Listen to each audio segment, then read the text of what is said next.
안녕하세요. 안녕하세요. 반갑습니다. 사랑합니다. 사랑합니다. 사랑합니다. 내일부터 구정 연휴가 시작됐는데 오늘 시장이나 뭐 이런 길거리에 차들은 좀 많이 있고 사람들도 많이 몰리긴 하는데 제 마음에는 명절 왔다라는 느낌이 거의 안 듭니다. 어려운 어떤 시국을 맞아서 여러 가지 어려움들이 많이 계시는데 우리의 마음이 세상에 흔들리지 않고 또 뉴스에 흔들리지 않고 하나님으로 더욱 몰입되는 시간이 주어지길 바라는 마음이 있습니다. 오늘 사도행전 20장 초반부를 하게 될 텐데요. 사도행전 19장에선 에베소에서 일어난 사역과 놀라운 열매 그리고 안대하는 무리들의 핍박 그런 일들까지 살펴보게 됐습니다. 특히 19장 후반부에 아데미 여신을 섬기는 응장세에게 데메드류에 의해서 정말 큰 소요가 일어나고 성도들에게 또 바울에게 있어서 치명적인 어려움이 될 뻔했는데 서기장이 나서서 그런 일들을 그치게 하고 또 상황을 무마시키는 모습도 보았습니다.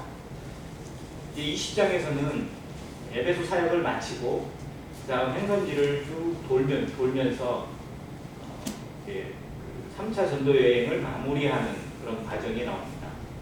특별히 20장 초반부에서는 드로아라고 하는 항구 도시에서 일어난 중대한 사건, 즉 유두보가 죽었다가 살아난 사건을 기록해주고 있고 후반부에는 바울이 예루살렘으로 가기 위해서 어쩌면 예루살렘 가는 길이 내 인생의 마지막이 될 수도 있다는 그러한 마음의 무거움을 두고 동역하던 그런 장로들을 불러 모아서 그들에게 마지막 당부를 하는, 즉 어떻게 보면 유언과도 같은 당부를 하는 모습들이 20장 후반부에 나옵니다.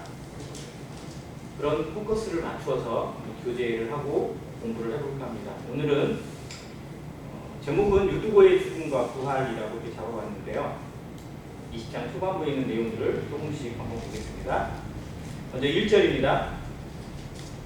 소요가 그침에 바울은 제자들을 불러 권한 후에 작별하고 떠나 마게도냐로 가니라. 이 소요는 앞장 19장에 있었던 에베소 아데미 여신에서 일어난 그 밀란과 같은 사건들을 얘기합니다. 그러한 일들이 멈춰지고 그칠 때에 바울은 원래부터 그 사역을 마무리하고 다른 곳으로 가기를 원했었는데 제자들을 불러서 에베소에 머물러 있고 에베소 교회라 그 인근을 지탱해야 될 형제들을 불러서 그들에게 권한 후에 작별하고 떠납니다. 지금까지 바울의 삶이 전도여행을 쭉 해오면서 항상 누군가를 만나고 또 누군가를 떠나보내는 일을 계속 해왔어요. 우리의 삶도 어떻게 보면 그러한 삶이 계속 연속됩니다. 평생 계속 만나는 사람도 있지만 또 잠깐 만났다가 헤어지기도 하고 또 새로 만나기도 하고 하는 일들을 겪게 됩니다. 그런데 세상의 사람들도 만나고 직장의 사람들과 연관되어 있는 수많은 사람들을 만나고 헤어지는 일들이 반복되는데 특별히 믿음 안에서 형제 자매를 만나고 또 그들과 어떤 석별의 정을 나누는 그런 모습에 있어서 바울이 보여주는 애틋함을 특별히 기록해주고 있습니다. 근데 바울이 잊지 않은 게 뭐냐면 권한 후에라고 하는 대목이에요. 무엇을 권했을까요? 사도 바울은 1차 전도행 때도 그랬고 2차 때도 마찬가지였어요. 어느 곳에서 머물고 그들을 가르친 후에 떠날 때 항상 권면의 말을 잊지 않았어요. 예를 들어서 아빠가 먼 타지로 아니면 다른 곳으로 긴 여행을 가거나 좀 오랫동안 집을 비우게 됐을 때 그 남아있는 자녀들을 불러놓고 무슨 말을 할까요? 아빠 없는 동안에 집 잘 지켜 뭐 이렇게 얘기할지 아니면 뭐 어떤 당부의 말을 하겠죠. 왜냐하면 본인이 했던 어떤 역할들이 계속 끊어지지 않고 이어지기를 바라는 마음이 있고 본인이 없어도 큰 문제가 없기를 바라는 마음이 있습니다. 이게 어떻게 보면 아비의 마음이죠. 바울에게는 이 마음이 항상 있었어요. 그래서 여기서도 그들을 불러서 보내줍니다. 근데 여기에 부른 우리들은 어떻게 보면 리더에 해당되는 사람들이죠. 이 사람들에게 무엇을 보냈을까? 나를 잘 도와줘. 계속 나에게 후원을 해줘. 이런 부탁이 아니라 정말 이곳에서 일어나는 여러 가지 사건들, 특별히 어려운 일들, 이게 20장 후반부에 가면 더 정확하게 나옵니다. 근데 그러한 것들을 알려주는 거예요. 신앙생활이 쉽지 않다는 것. 교회를 이끌고 또 교회 성도들을 돌보고 하는 일들이 정말 얼마나 어려운지를 바울은 몸소 겪었기 때문에 그 일을 맡게 되는 형제들에게 또 그런 일꾼들에게 계속 그것을 권해줍니다. 하나님을 섬기는 일이 또 세상 가운데 복음을 드러내고 믿음을 지키는 일이 우리가 생각하는 것처럼 쉽거나 가볍거나 간단하지 않다는 겁니다. 이건 만고의 진리입니다. 진리를 지키고 믿음을 지키고 또 신앙을 지키는 일은 어떻게 보면 정말 치열한 거예요. 그래서 우리가 그걸 삶으로 겪었잖아요. 신앙생활 30년, 40년, 50년 그 신앙생활을 한번 돌아보세요. 그러면 그동안에 얼마나 많은 풍파가 있었고 얼마나 많은 어려운 일이 있었고 얼마나 많은 굴곡들이 있었는지 우리가 생각할 수 있어요. 내 힘으로 지나온 것 같고 내 노력으로 내 능력으로 여기까지 온 것 같지만 실상은 은혜가 아니면 우리는 언제든지 무너질 수밖에 없는, 언제 없어져도 하나도 이상할 것이 없을 만큼 연약한 자들이었는데 그때마다 그 어려운 때마다 하나님의 위로와 하나님의 특별한 보호하심을 통해서 여기까지 오게 된 것, 오늘에까지 이르게 하신 하나님의 은혜를 생각합니다. 바울이 이걸 권해주고 있는 거예요. 신앙은 쉽지 않다는 겁니다. 그러나 하나님이 함께 하시는 것, 하나님의 그 말씀을 붙들고 하나님의 위로를 붙들고 성령의 역사를 붙들고 나아가는 것이지 일이 잘 풀리고 만사 형통으로 풀리는 것이기 때문에 우리는 두려워할 것이 없고 걱정할 것이 없다. 이게 아니라는 겁니다. 우리가 걱정하지 않고 염려하지 않아도 되는 건 그 일에 함께 하시는 하나님이 계시고 성령의 위로가 있기 때문에 그런 것이지 신앙의 일은 가능할수록 어렵습니다. 어린아이가 자라면 부모가 짐을 덜어놓는 게 아니고 짐이 더 커집니다. 안 그런가요? 엄마 뱃속에 있을 때, 아기가 뱃속에 있을 때 엄마는 빨리 막 좀 꺼내놓고 싶은 마음이 있어요. 왜? 무거우니까. 근데 꺼내놓고 놓으면 키울 때 어떤 마음이 들어요? 뱃속에 있을 때가 제일 편하다. 진짜 이때가 제일 쉬웠다. 이렇게 느낌이 들죠. 걸음마를 떼면 애가 편할 것 같아요. 안 그래요? 그냥 막 계속 울고 막 그냥 계속 안고 있어야 되고 얼마나 힘들어요. 걸음마를 하면 진짜 좀 쉬워질 것 같은데 걸음마를 하면 쉬운 거예요, 어려운 거예요? 더 어렵죠. 어디로 갈지 모르잖아요, 얘가. 그러니까 이때는 막 더 힘들어요. 이거 지가 좀 뭔가 좀 안다. 말도 좀 하고 뭔가 좀 머리에도 뭐가 들어가면 부모가 더 쉬울 것 같은데 오히려 더 힘들어요. 왜? 지가 안다고 지가 마음대로 다 알려요. 그러니까 키워보면 알아요. 키우기 전에 이론적으로는 정말 모릅니다. 그리고 경험을 해보면 그것에 대해서 이야기할 수 있어요. 이 신앙은 어떻게 보면 경험이 필요한 겁니다. 그리고 부딪힘이 필요해요. 넘어짐도 필요하고 그러한 넘어짐을 통한 실수도 분명히 하나님이 우리에게 주세요. 왜? 그걸 통해서 배우고 그걸 통해서만 배울 수 있기 때문에 그렇습니다. 그래야 다른 사람에게 줄 수 있고 다른 사람들을 인정해 줄 수 있고 보듬어 줄 수 있어요. 바울이 예전의 성격을 살펴보면 실수 용납하지 않는 사람입니다. 바울이라는 사람이 실수를 용납할 수 없고 잘못하는 것을 그냥 그 자리에서 단죄하는 사람이었어요. 그런데 정말 쭉 세월이 흘러가고 그 많은 역경들을 겪다 보니까 그의 마음속에 하나님의 온유, 예수 그리스도의 온유와 겸손을 배우는 그러한 성품이 부어지게 되고 그것을 이제 성도들에게 남겨져 있는 성도들에게 계속 권해주고 위로해주고 격려해주는 모습을 보게 됩니다. 그래서 뒤에는 계속 이 권하고 또 격려하고 뭔가를 이렇게 알려주는 권면하는 모습들을 계속해서 성경이 보여주고 있는 것을 봅니다. 우리에게도 정말 성도와의 교제에서 이러한 권함과 위로가 어떠한 모습으로 부어지기를 바랍니다. 어려운 가운데 있는 성도들에게 힘든 가운데 있는 성도들에게 정말 내가 부어졌던 경험들을 토대로 정말 하나님이 어떻게 인도하실 것인지를 확신하는 그러한 권함과 위로가 부어진다면 더 좋겠습니다. 이제 바울이 그곳을 떠나서 다른 곳으로 계속 이동하는 과정들을 쭉 그려주고 있어요.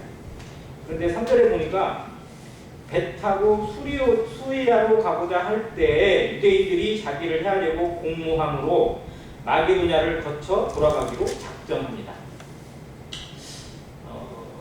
여기 대목하고 이제 조금만 뒤로 한 장만 넘기면 20장 후반부에 있는 대목하고 충돌이 돼요. 뭐냐면 여기서는 유대인들이 자기를 죽이려고 공모하는 내용을 듣게 됐어요. 알게 됐어요. 그래서 그대로 행선지를 그대로 따르지 않고 돌아가는 길을 택해서 가기로 바꿉니다. 변경해요. 그런데 20장 후반부에 가면 자기가 예루살렘으로 가면 자기를 체포해가지고 감옥에 가둬서 죽일 것이다 라고 하는 이야기를 들어요. 알게 돼요. 근데 가요 안 가요? 가요. 이게 안 맞아요. 자, 예수님을 한번 볼게요. 자, 예수님이 어디에 갔는데 사람들이 예수님을 잡으려고 그래요. 예수님을 죽이려고 그래요. 그때 예수님 피하셨어요? 안 피하셨어요? 그냥 그대로 맞서 싸웠어요? 아니, 피하셨어요. 그때는. 왜? 예수님의 때가 아직 아니니까. 그런데 십자가를 지시겠다고 하는 데에는 제자들이 말렸어요. 주여 그리하지 마옵소서 뭐 이렇게 말리고 막 그렇게 말렸는데 베드로는 심지어 막 그 종의 귀를 쳐서 칼로 쳐서 대기까지 하면서 막 예수님 못 잡아가게 하려고 했잖아요. 그런데 예수님은 그냥 순순히 체포돼서 가셨어요. 앞뒤가 안 맞는 것 같아요. 그런데 그것이 하나님의 때고 하나님의 뜻이라는 겁니다. 우리는 다 알 수 없어요. 어느 때는 하나님이 이렇게 하시고 어느 때는 똑같은 상황인데 또 다른 길로 인도하실 수도 있어요. 그래서 원칙을 내가 정하는 게 아니라는 겁니다. 하나님의 뜻이 무엇인지 하나님이 정하시는 때가 어떠한 것인지를 알고자 하는 순종이 있으면 그것을 하나님이 보여주세요. 그래서 그때마다 그것에 순종하게 도와주신다는 겁니다. 이때는 무조건 이렇게 해야 돼 하고 원칙을 세울 수 없다라는 거예요. 이 바울이 지금 여기서는 유대인들의 계획을 듣고 거기에 그대로 응해주지 않고 계획을 바꾸어서 다른 길로 갑니다. 더 원길로 돌아가요. 그런데 그 뒤에는 유대인들이 자기를 잡아 죽일 것을 잡아서 어떻게 할 것을 알고 있고 옆에 있는 사람들이 성도들이 다 말리는데도 내가 간다는 거예요. 왜? 하나님이 보내신 길이에요.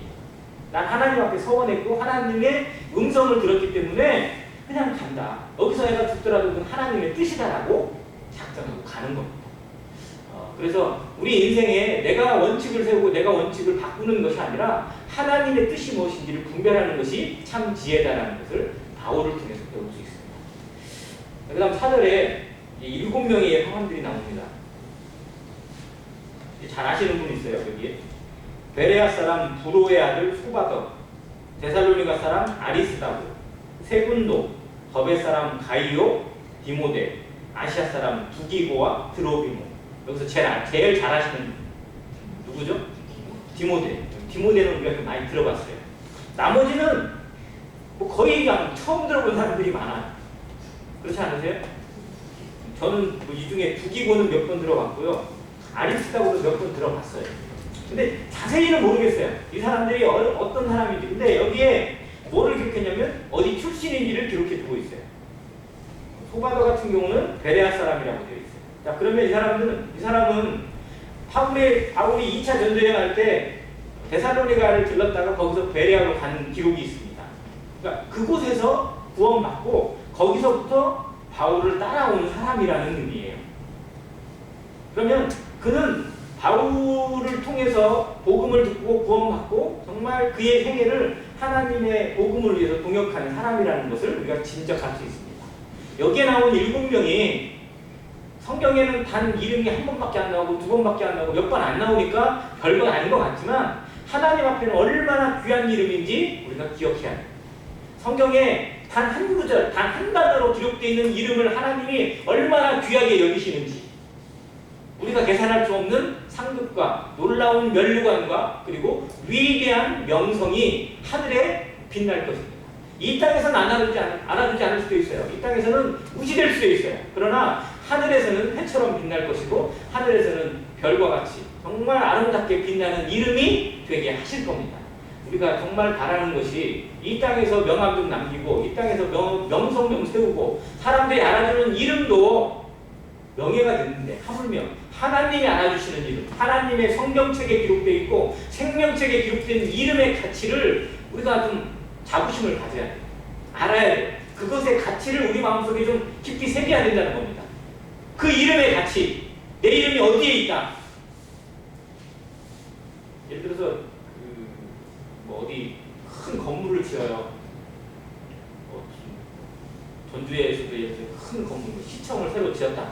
그러면 거기에 머리끈 세워놓고 막 이렇게 판에다가 막 별걸 다 써요. 그리고 언제 시작을 했다고, 그리고 언제 마무리했다고 기록하고 있고, 뭐 얼마가 들어갔는지 이걸 쭉 기록해놓고 거기에 꼭 기록한 이름이 있어요. 뭐를 기록하는지 아세요? 그걸 짓는데 기부한 사람들은 다 적어요. 돈을 10,000원이라도 냈든지 어쨌든 간에 그런 사람들은 거기다 넣어줘야 돼요. 왜? 이 사람들은 거기 자기 이름 기록해주라고 거기에 돈 낸 거니까. 그래서 이 사람들의 이름은 그 건물이 있는 한 계속 기록돼 있어요. 그러면 그 자녀가 혹시 거기에 들러서 자기 아버지 이름이 거기 기록돼 있다고 얼마나 뿌듯하겠어요. 내 이름이 거기에 기록돼 있는 걸 보는 순간에 얼마나 기분이 좋겠냐고.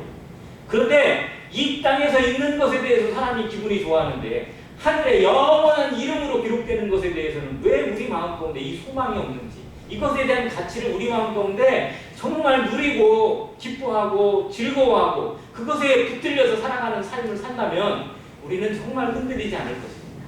그런데 이걸 못 보니까, 이걸 못 만지니까, 이거를 우리의 영안으로 바라보고 믿음으로 바라보고 하나님과 동행하심으로 느낄 수만 있다면 우리 삶은 절대 세상에 흔들리지 않고 그 어떠한 유혹에도 흔들리지 않을 것인데 우리가 이걸 못 보니까 얼마나 많은 순간에 놓치고 있는지를 한번 보게 됩니다. 성경이 보여주는 이 짧은 이름들에 대해서 우리 이름들이 기록되길 바랍니다. 하나님 앞에서. 지금도 사도행전은 기록되고 있다고 믿습니다. 하나님 안에서. 이 역사적으로는 28장에서 끝났지만 지금 하나님 안에서 성경 천국에서는 얼마나 많은 사도행전이 성경행전이 기록되고 있는지 우리가 알 수 없어요. 그 모든 것을 여기서는 빼먹는 것도 많겠지만 하나님은 절대 빠뜨리지 않고 모든 성도들의 일거수일투족, 그들의 열매, 그들의 기도, 그들의 중심을 하나님이 기록해 주실 것입니다. 기록하고 계실 것입니다. 우리의 이름이 하나님 앞에서 어떻게 기록되고 있는지, 어떻게 기록하고 계시는지 우리의 마음을 한번 다잡는, 또 주님 앞에 온전히 새기는 그런 시간이 되기를 바랍니다. 자, 이제 원래 주제로 이제 들어가는데요. 6절, 우리는 무교절 후에 빌립보에서 배로 떠나 닷새만에 드로아에 있는 그들에게 가서 이레를 머무니라. 드로아가 드디어 나옵니다. 드로아는 우리가 아는 단어로 트로이입니다. 트로이 전쟁 아시죠? 트로이는 지중해 연안의 가장 중요한 거점 항구입니다. 그래서 지중해가 지형이 복잡하잖아요. 그 중에 어떻게 보면 가장 제일 좋은 위치를 차지하고 있는 곳이 트로이라는 곳이에요. 거점이에요. 자, 그러면 지중해가 당시에 세상의 중심이었어요. 모든 것이 문물이 움직이는 것에 이 지중해를 연안으로 움직였습니다. 그러면 그곳을 항상 거쳐가는 항구가 필요한 거예요. 그래서 당시에 부자들은 돈은 어디에 모여 있었냐면 주로 항구에 모여 있었어요. 그래서 항구가 항상 사람들이 많이 몰리고 돈이 모이고 그리고 돈과 함께 타락도 몰리는 그런 곳이었습니다. 대표적인 곳이 에베소가 항구잖아요. 에베소가 그런 곳이었어요. 빌립보가 항구 도시입니다. 빌립보가 그런 곳이에요. 자, 그리고 이쪽으로 더 내려가서 고린도가 그런 곳이었어요. 고린도도 아주 가까운 항구는 아니고 고린도가 가지고 있는 항구가 2개나 있을 만큼 큰 도시였어요. 항구를 중심으로 운영되는 도시였어요. 그리고 이곳 드로아입니다. 드로아는 이 모든 것이 다 거쳐가는 중간 무역이 성행하는 곳이었고, 그리고 신앙에 있어서도 사도 바울이 전도 여행을 할 때도 우리는 잘 알지 못하지만 이 드로아를 많이 거쳐갔어요. 여기서도 거쳐가고 또 어디를 왔다가 미리 거쳐서 또 갑니다. 어디를 가려고 할 때 꼭 많이 거치는 곳이었이 이 드로아였는데 여기서는 드로아에서 일주일 동안 머물게 됩니다. 머무는 이 이유를 우리는 다 알 수 없어요. 바울이 왜 이곳에 머물렀는지. 그런데 저는 거꾸로 생각해 보면 이 유두고의 사건을 어떻게 보면 하나님이 연출하시기 위해서 일주일 동안 머물게 하신 것은 아닌가 하는 생각을 할 정도입니다. 자, 이제 그 내용을 좀 볼게요. 그 주간의 첫날에 우리가 떡을 때려 하여 모였더니, 자, 일주일 모여있는 그 기간에 이제 안식 후 첫날, 첫 주간의 첫날이 찾아옵니다. 우리가 얘기하는 주일이에요. 자, 그 주간의 첫날에 뭐하러 모였어요? 떡을 떼려고 모였습니다. 뭐하러 모였다고요? 떡을 떼려 하여 모였습니다. 자, 모인 이유의 목적이 뭐예요? 떡을 떼는 겁니다. 떡을 뗀다는 건 뭐죠? 성찬 예배를 드리는 겁니다. 주님을 기념하는 성찬 예배를 드리기 위해서 모였어요. 언제? 그 주간의 첫날에. 예전 그 개혁 성경에는 이게 안식 후 첫날이라고 기록되어 있어요. 자, 이 주간 첫날에 정말 그들이 모인 이유가 뭐 교제도 있고 또 설교도 있고 뭣도 있고 여러 가지 것들이 있을 수 있지만 그 모든 것의 핵심은 뭐였냐면 떡을 떼는 것이 목적이었다. 교회가 모이는 목적들이 여러 가지가 있습니다. 교제를 위해서 모이기도 하고 또 어떤 일을 하기 위해서 모이기도 하고 뭐 기도하기 위해서 모이기도 합니다. 그런데 그 모임의 여러 성격들 중에 가장 우선시돼야 될 성격은 바로 주님을 예배하는 것입니다.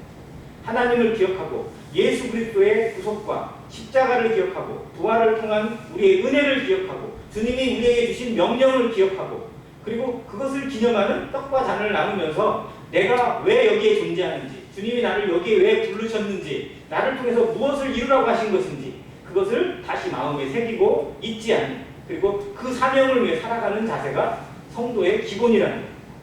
그래서 우리 모임은 이 초대교회의 이 전통을 그대로 이어받아서 안식 후 첫날 주일마다 성찬 예식을 위해서 모입니다. 물론 그 성찬 예식에 있는 모임에 설교도 있고 교제도 있습니다. 그러나 그것의 핵심은 바로 주님을 기념하는, 주님을 예배하는 예배에 담겨 있다는 것을 잊지 말아야 합니다. 형제회 운동이라고 불리우는 플리머스 형제단이 처음 태동되게 된 것이 영국에서 있었던 모임이라는 건 여러분도 아실 겁니다. 근데 우리 모임의 소대의 어떤 그러한 그걸 정립하고 시작하고 어떻게 보면 선구자 역할을 한 분이 안토니 그로브스라는 형제님입니다. 이분이 어떻게 보면 형제운동이라는 것의 시작점을 이끈 분이에요.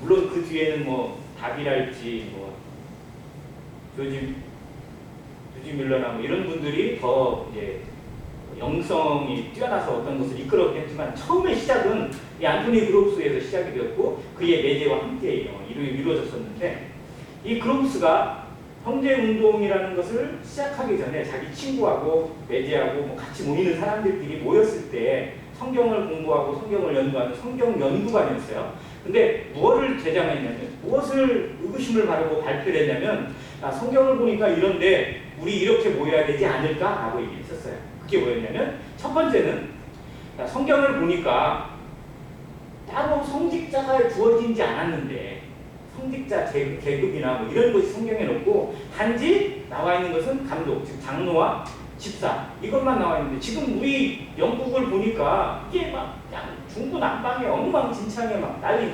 성직자들 막 따로 있고 뭐 평신도 따로 있고 그 계급으로 완전히 나눠져 있고 이런 것들은 합당하지 않잖아. 이건 안 맞잖아. 그리고 그들이 무엇을 위해 모였냐 이 말씀을 보니까 떡을 떼기 위해서 모였다더라. 근데 지금 교회가 모이는 목적이 뭐냐? 설교다 이거예요. 설교와 헌금 뭐 이런 것으로 그냥 국한되어 있고 그리고 뭐 거기서 뭐 안수받고 뭐 축복받고 뭐 이런 것들만 있지 정말 예배를 위해서 모이는 것이 사라졌다. 이거를 위해 모여야 되지 않겠냐 이런 제안을 했어요. 그리고 한 가지 더 하자면 뭐냐면 모든 성도들이 다 하나님 앞에 어떤 은사대로 섬기면서 하나님을 향해 일할 수 있는 즉 성직자만 일하는 게 아니고 모든 성도가 일하는 그것이 성경적이더라. 그러니까 복음을 전하는 거나 설교하거나 뭐 하거나 이것이 은사대로 모든 성도들이 해야 될 일이다 라는 것을 제안했어요. 정말 성경적이죠. 이 세 가지의 제안을 통해서 형제운동이 시작이 됐습니다. 근데 그 중에 가장 핵심이 뭐냐? 성찬을 위해서 모이는 것. 모일 때 성찬이 목적이고 성찬이 기본이 되는 것. 이걸 위해서 7명이 모였을 때 성찬을 나누고 그리고 그들끼리 성경을 강론하고 그리고 복음을 전하고 이런 일들을 시작했었습니다. 아무튼 이 일이 초대교회 여기에서 주어져 가장 핵심적으로 이 말씀에서 주어져 있다는 사실을 보게 되고 안식교에서 주장하고 있는 여전히 안식일에 모여야 된다라고 하는 주장에 대해서 정말 성경이 어떻게 풀어지고 있는지, 하나님의 경륜이 어떻게 말씀하고 있는지를 분명히 알아야 합니다. 진정한 안식은 어디에서 이루어지냐? 그리스도 안에서 이루어졌어요. 그리고 우리가 교회가 그리스도를 기념해서 그리스도의 이름으로 모이기 때문에 그 부활의 이름 속에, 부활의 권능 가운데 모이는 이 주일날 모이게 되는 배경이 나타나 있습니다. 그런데 여전히 안식교에서는 뭐라고 얘기하나요? 주일에 모이게 된 건 로마의 전통이다. 로마가 태양신을 섬기는 그런 나라였거든요. 근데 태양일이라고 하는 게 주일이에요. 일요일. 태양신의 날이 일요일인 거예요. 그래서 로마가 이 일요일을 통해서 교회를 뒤집어놨고 더럽혔다. 그러니까 주일날 모이는 거는 그 우상을 섬기는 거다 이렇게 주장을 하고 있어요. 그러나 실제로 로마 어떤 그런 거 아무 관계없이 안식구 첫날 이 주일날 떡을 떼기서 모였던 성경의 기록이 분명히 나와 있기 때문에 우리는 이 믿음에 따라서, 이 신앙에 따라서 모이고 있다는 사실을 다시 한번 보게 됩니다. 자, 이제 이렇게 모였어요. 그런데 모일 때 아까 얘기했지만 성경을 강론하고 설교하는 일이 주어져 있습니다. 그리고 여기서는 보면 떡을 떼는 것보다 그걸 먼저 했어요. 이게 성경적이다라고 얘기할 수는 없겠지만 아무튼 그들이 모일 때 먼저 성경을 강론하고, 즉 말씀을 듣고 그 다음에 떡을 뗐습니다. 우리 모임 중에도 그렇게 하는 교회가 있어요. 먼저 떡을 떼는 것보다 오히려 뭐 설교나 어떤 말씀을 듣는 것을 먼저 하고 그 다음에 성찬 예식을 하는 교회도 있긴 있더라고요. 뭐가 더 맞는지는 모르겠지만 아무튼 우리에게 맞는 것을 우리는 찾아가는데 뭐 그게 성경적으로 따지자면 우리 저녁 때 모여야 돼요. 여기에 나와 있는 이 시간은 저녁이에요. 토요일 밤입니다. 주일날 아침이 아니에요. 근데 이제 우리는 안식구 첫날 새벽, 즉 주님이 부활하시는 그 시간을 기억하고 또 그렇게 해서 주일날 아침에 모이는 건데 이제 이걸 따지다 보면 끝도 없어요. 그래서 정말 이 기본에 따른 어떤 그런 원칙을 좀 가져왔으면 좋겠다 싶습니다. 자, 설교를 하는데 우리는 몇 분이 설교가 좋다, 어느 정도가 적당하다, 이 기준이 잘 모르겠어요. 얼마가 좋으세요? 어느 정도의 설교나 어느 정도의 말씀으로 주어지면 적당하다고 생각되세요? 이게 사람마다 천차만별이더라고요. 예전에 생각해 보시면 예전에는 뭐 1시간은 기본으로 넘었고 1시간 반 정도도 별로 뭐 그러지 않았는데 지금은 1시간만 넘어도 막 어떻게 보면 막 바닥에 앉는 분들도 괜찮았는데 지금 의자에 앉아도 힘들잖아요. 이 사람마다 정말 달라요. 근데 바울이 지금 여기 얼마 동안 했어요? 시간도 안 나와 있지만 밤중까지 계속 되매라고 되어 있어요. 아마 그때 모였을 시간은 아마 저녁이나 저녁 조금 지난 시간이었을 겁니다. 저녁밥 먹고 얼마 지나지 않았어요. 그러면 우리가 모인 시간하고 별 차이가 없을 거예요. 근데 밤중까지 계속 되매라는 것은 12시를 넘겼다는 거예요. 그러면 시간으로 따져봐도 최소한 4시간은 넘었다는 얘기예요. 한번 생각해보세요. 4시간 동안 설교를 했어요. 견디실 분? 나 4시간 설교해도 난 눈 밝게 또 아주 특별하게 지키고 있을 거야. 이렇게 생각되시는 분 계세요? 이게 쉬운 일이 아니라는 거예요. 우리는 유튜브에 대해서 너무 쉽게 생각하는 분이 경향이 없잖아 있어요. 그래서 오늘 좀 이 생각을 좀 바꿀 필요가 있다는 걸 말씀드립니다. 자, 8절, 우리가 모인 윗단하게 등불을 많이 켰는데, 자, 왜 등불을 왜 켰을까요? 그것도 많이 켰어요. 이걸 왜 성경이 굳이 기록을 했을까요? 자, 지금처럼 이 모인 자리에 형광등이 켜 있으면 공기가 막 탁해지거나 그런 게 있어요, 없어요? 형광등 켜놓으면 공기가 막 더러워지고 막 탁해지고 그런가요? 우린 또 LED로 바꿨잖아요. 또 그런 거 별로 없어요. 눈이 뭐 침침해지거나 이런 것도 없어요. 오히려 눈이 더 좋아져요, 뭐 예를 들면. 그런데 당시에는 불이 뭐예요? 기름등이에요, 기름등. 호롱불. 자, 그러면 이곳이 지금 집에서 모였는데요. 그것도 3층 집이에요. 자, 여기처럼 넓은 공간까지는 아닌데 정말 이곳에 성도들이 어마어마하게 많이 모였어요. 자, 그렇게 많이 모인 성도들 가운데 불을 있는 곳마다 다 켜야 돼요. 자, 사람들이 많으니까 불을 켤 수밖에 없어요. 자, 호롱불, LED 등하고 비교해보면 밝기가 어느 정도 될 것 같으세요? 호롱불이. 자, LED 하나하고 호롱불 몇 개 정도 하고 좀 비슷할까요? 57? 그러니까 발길 어는 걸 유지하려면 불을 많이 켤 수밖에 없어요. 호롱불은 기름이 계속 나오고 타요. 자, 그러면 공기가 어떻게 돼요? 정말 탁해져요. 숨도 못 쉴 정도. 그러니까 그곳에 사람들이 많이 모였어요. 그러니 등을 많이 킬 수밖에 없었어요. 그런데 공기는 계속 탁해져요. 사람들이 많으니까. 그러니까 창문을 다 열어놔야 돼요. 모든 창문을 다 열어요. 아마 문까지도 열었을지 몰라요. 자, 그런 와중에 사람들이 많이 모인 곳에 유두고가 어디에 걸터 앉았다고요? 창에 걸터 앉았어요. 자, 그래서 이거를 문제를 삼아요.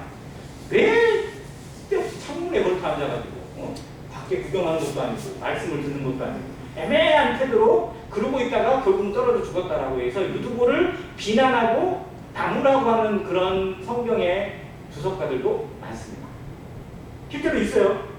가장 대표적인 주석가가 우리가 너무 잘 아는 매튜헬리가 그렇게 주장을 했어요. 그래서 많은 사람들이 매튜헬리 주석을 보고 유두고에 대해서 비난하는 것이 당연한 것처럼 이야기할 때도 있습니다. 그런데 다시 한번 생각해 볼 필요가 있어요. 과연 유두고는 어떤 사람일까? 그는 청년입니다. 여기 청년이라고 기록되어 있어요. 그리고 그의 이름의 뜻은 행운이라는 뜻이 있어요. 이름의 뜻이. 자, 근데 그 사람은 행운아예요? 아니에요? 어떻게 보면 정말 행운아가 아닌 것 같아요.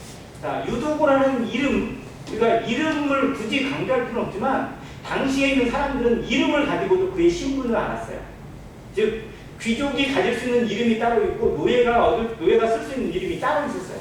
예를 들어서 우리 조선시대 때 마당새나 뭐 그런 좀 집안의 하인 일을 하는 애들은 이름을 주로 어떻게 짓죠? 뭔 쇠, 뭐 이런 거 주로 들어갔어요.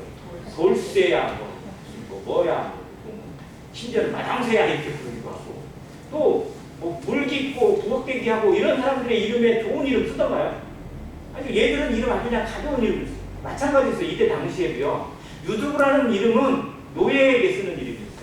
자, 그러면 유두고라는 청년은 구원받은 청년이 맞지만 이 교회에 성도가 많지만 노예의 신분으로 하루 종일 노동 현장에 가서 일을 하는 것입니다. 자, 이 드로아라는 이 항구 도시는 무역이 계속 성행하는 일이기 때문에 정말 일들이 많아요. 쉬지 않고 노예들이 일을 감당해야 되는 그런 곳이에요. 특별히 무슨 일이 많냐면 무역에 이 짐들을 막 배에 실어나르고 배에서 있는 짐들을 내리고 옮기고 하는 일들이 정말 많았어요. 정말 막노동입니다. 자, 이런 일을 계속 주간 동안 감당하고 이 청년이 모임이 있으니까 교회가 뭐예요? 특별히 바울 사도가 왔으니까 더욱 교회에 나왔어요. 자, 그리고 밤중까지 계속된 설교를 듣고 있었어요. 자, 낮에 계속 일하고 정말 피곤에 지쳐있는 청년이 밤중까지 계속된 설교를 듣는 일이 육체적으로 쉬운 일일까요? 어려운 일일까요? 이건 정말 어려운 일. 근데 그곳의 공기가 너무 탁해요. 그리고 사람들이 많이 모여있어요. 그래서 그는 청년이기 때문에 가운데 가서 자리 잡고 앉아있을 수도 없었어요. 그래서 그는 맨 구석으로 갔어요. 그리고 가급적이면 졸지 않기 위해서 어떻게 보면 조금이라도 열려있는 창문가에 가서 앉아있었던 겁니다. 그것이 우리 모임 쪽에 있는 신약 성경의 최고 권위자의 주석가로 알려지는 F.F. 브루스 형제님의 주석입니다. 어느 주석이 맞다, 어느 주석이 또 옳다라고 주장을 할 수는 없어요. 그런데 무엇이 더 근거에 맞는지, 어떤 내용이 더 합당한지는 우리가 좀 분별할 필요는 있다는 겁니다.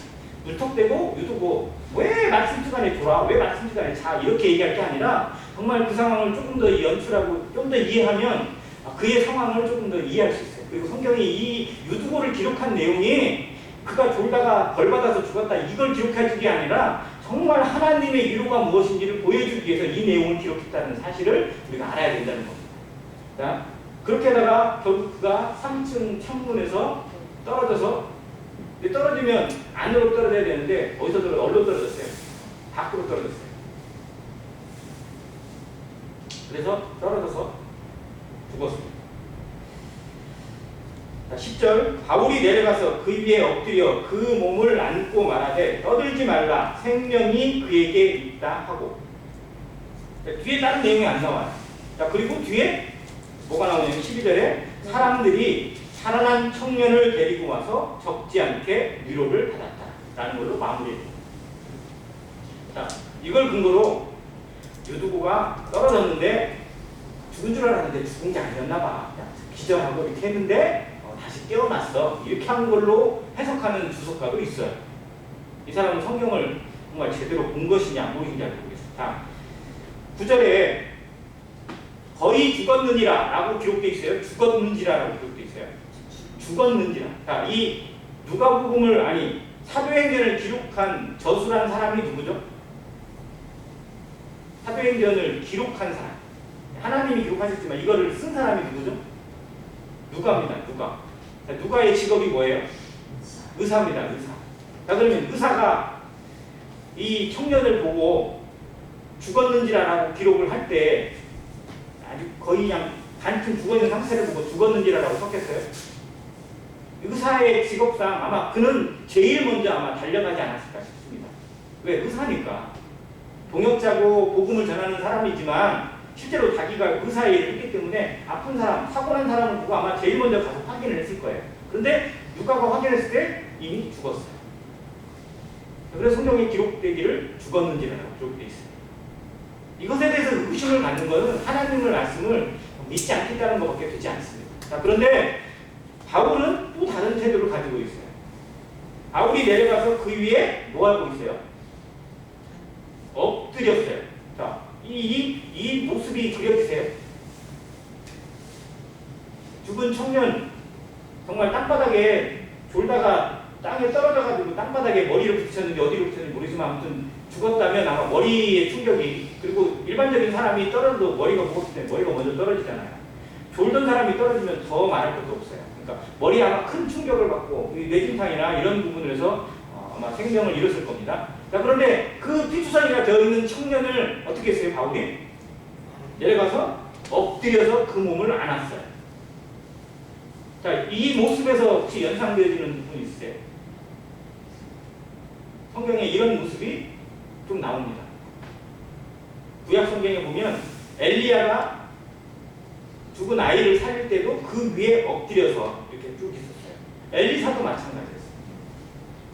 이게 꼭 죽은 자를 살리는 그런 건 아니지만 그의 마음이 이 죽은 자를 향해서 얼마나 애틋하고 얼마나 간절한지를 보여주는, 그리고 하나님 앞에 기도하고 있는 모습을 이 성경이 이렇게 보여줍니다. 아무튼 바울은 어떻게 보면 유두부라는 청년은 처음 본 청년일 거예요.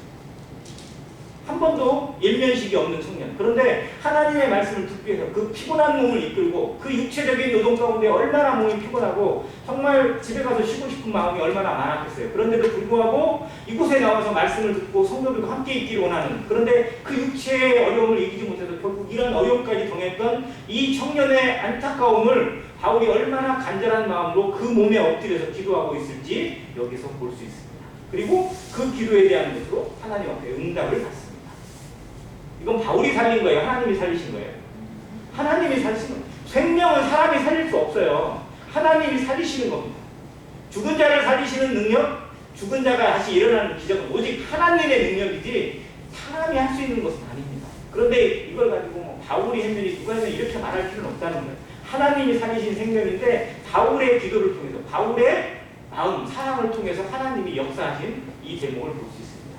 그래서 정말 그가 얼마나 이 청년에 대한 안타까움이 있었고 또 이러한 일이 주어진 것에 대한 하나님 앞에 정말 안타까움이 있었는지를 보여줘요. 그리고 그 일로 인해서 얼마나 많은 사람들이 놀랬겠어요. 한번 생각해보세요. 갑자기 이렇게 성도가 모여서 다 교제하고 뭐 하는데 갑자기 사고가 생겼어요. 그러면 성도들이 막 별소리가 다 나와요. 안 그러겠어요? 그러면 그 안에서 믿음의 소리와 성령의 소리와 위로의 소리가 아니라 사람의 소리, 그리고 혼잡지 않은 소리들이 끊임없이 나오게 되어 있다는 겁니다.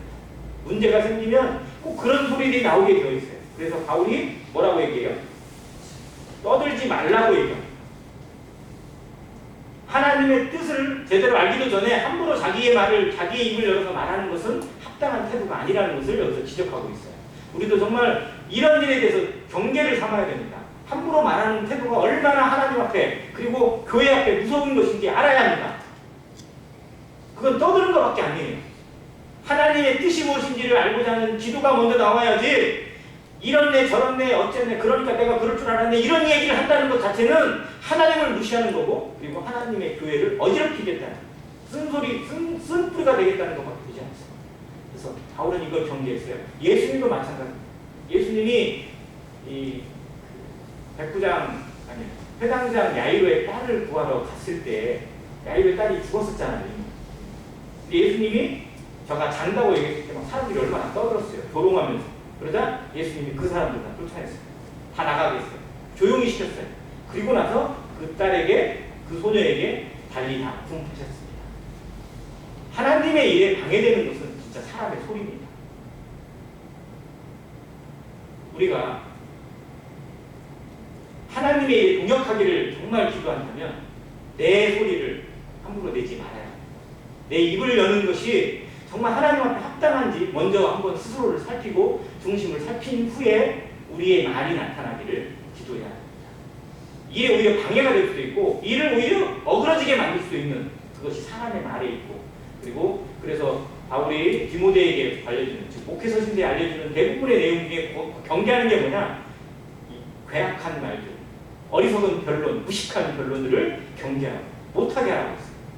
퇴역한 겁니다. 그래서 교회는 말이 많아져서는 정말 절대 아무것도 이루어지지 않습니다. 그래서 오히려 말하기 전에 기도하고, 그리고 기도한 후에는 정말 하나님의 뜻을 분별해서 순종하고 동역하는 것이 나타나는 것이 정말 아름답습니다. 그러니까 이 사람이 결국 바울의 기도와 하나님의 역사를 맞이해서 정말 그 어려운 상황 가운데 죽음을 맞이했고 이 교회에 큰 시험이 될 수밖에 없는 어려운 일이 생겼는데 하나님이 단번에 정말 놀라운 은혜로 그걸 바꾸셨어요. 그리고 위로 올라가서 이제 떡을 떼서 먹습니다.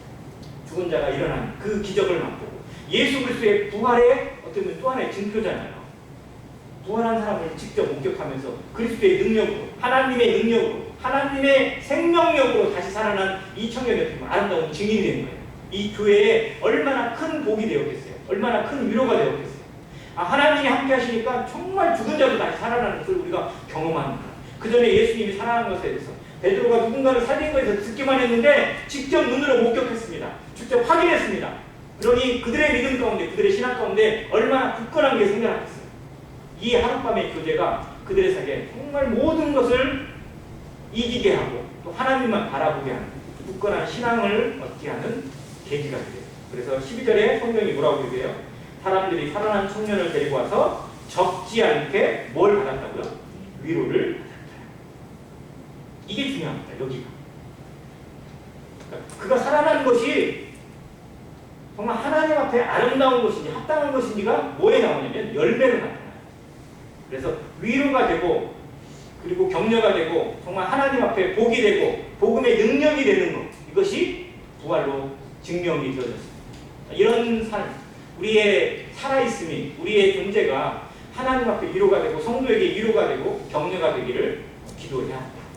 우리의 존재가 누군가에게 정말 걸림이 되고 누군가에게 어떤 막힘이 되어버린다면 이것처럼 불행한 게 없어요. 그래서 우리의 삶이 누군가에게 위로가 되고 교회의 위로가 되고 하나님 앞에 영광이 되기를 기도하는 안행교회 성도가 되시기를 간절히 바랍니다.